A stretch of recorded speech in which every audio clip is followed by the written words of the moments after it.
BRS BJP కుమ్మక్కు రాజకీయాలు చేస్తున్నాయని మండిపడ్డారు మంత్రులు. 10 ఏళ్ల పాలనలో కేసీఆర్, మోదీ ప్రభుత్వ ఉద్యోగాలను భర్తీ చేయలేదని విమర్శించారు. అధికారంలోకి వచ్చిన వెంటనే తమ సర్కారు 50,000కు పైగా ఉద్యోగాల్ని భర్తీ చేసిందని చెప్పారు. రైతు భరోసా, రైతు రుణమాఫీ సహా ఎన్నికల హామీలను అమలు చేస్తున్నామని తెలిపారు. ఎమ్మెల్సీ ఎన్నికల్లో కాంగ్రెస్ అభ్యర్థుల్ని గెలిపించాలని కోరారు మంత్రులు. హైదరాబాద్ సింగరేణి భవన్లో డిప్యూటీ సీఎం భట్టి విక్రమార్కతో క్వీన్స్లాండ్ ఆర్థిక, వాణిజ్య, ఉపాధి, శిక్షణ శాఖల మంత్రి రోజ్ బేట్స్ భేటీ అయ్యారు. సింగరేణి భూగర్భ గనుల్లో, ఓపెన్ కాస్ట్ గనుల్లో భద్రతా ఉత్పత్తి పెంచేందుకు అధునాతన సాంకేతికత సహకారంపై చర్చించారు. క్వీన్స్లాండ్ లో క్రిటికల్ మినరల్స్ రంగంలో సింగరేణి పెట్టుబడులు, అన్వేషణ, సాధ్యాసాధ్యాలపై అధ్యయనం చేయాలని ఇద్దరు మంత్రులు నిర్ణయించారు. త్వరలోనే సింగరేణి ఉన్నతాధికారుల బృందాన్ని ఆస్ట్రేలియా, క్వీన్స్లాండ్ పంపిస్తామన్నారు భట్టి విక్రమార్క.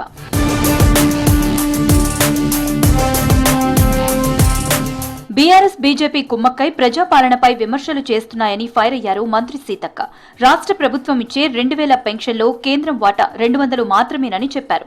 భావోద్వేగాలతో బీజేపీ రాజకీయాలు చేస్తోందని విమర్శించారు. అధికారంలోకి రాగానే తాము 50,000కు పైగా ఉద్యోగాలు ఇచ్చామని తెలిపారు.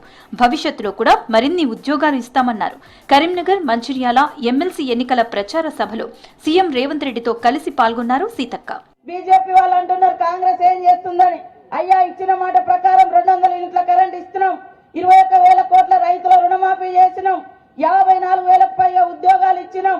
ఆ రోజు కాంగ్రెస్ ఇచ్చినటువంటి 200 పింఛన్ ఏదైతే 10 ఏళ్ల కింద ఇచ్చిందో కేంద్రం, ఈ రోజు కేంద్రం యొక్క వాటా పింఛను కేవలం 200, ₹1 కూడా పెంచలే.